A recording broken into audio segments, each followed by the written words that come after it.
முழு இருதயத்தோடு இயேசுவை விசுவாசிக்கும் போது ஞானஸ்நானம் பெறுவதற்கு தடையில்லை. கேள்வி எண் 71. மந்திரி இயேசு கிறிஸ்துவை டேஸ் என்று விசுவாசித்தான்.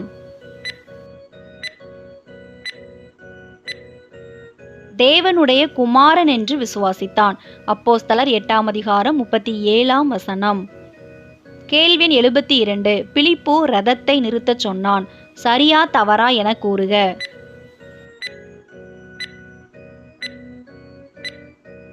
தவறு. மந்திரிதான் ரதத்தை நிறுத்தச் சொன்னான்.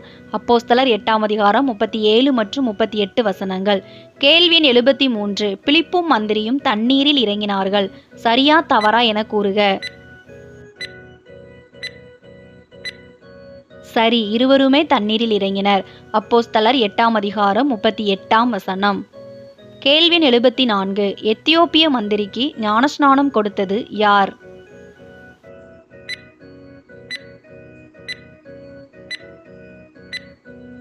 பிலிப்பு. அப்போஸ்தலர் 8:38.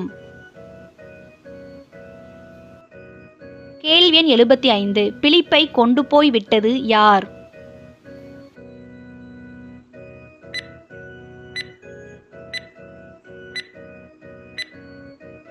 கர்த்தருடைய ஆவியானவர். அப்போஸ்தலர் 8:39. கேள்வி எண் 76. சந்தோஷத்தோடே தன் வழியே போனவன் யார்?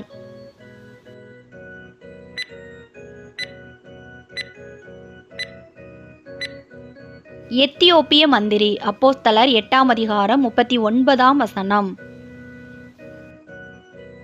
கேள்வி எண் 77. எப்பொழுது கர்த்தருடைய ஆவியானவர் பிலிப்பை கொண்டு போய்விட்டார்?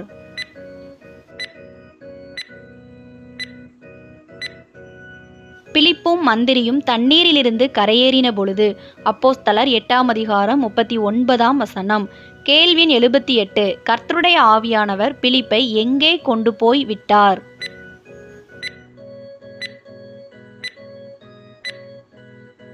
ஆசோத்திலே கொண்டு போய் விட்டார். அப்போஸ்தலர் 8:40. கேள்வி எண் 79. பிலிப்பு ஆசோத்திலிருந்து எங்கே வந்தான்?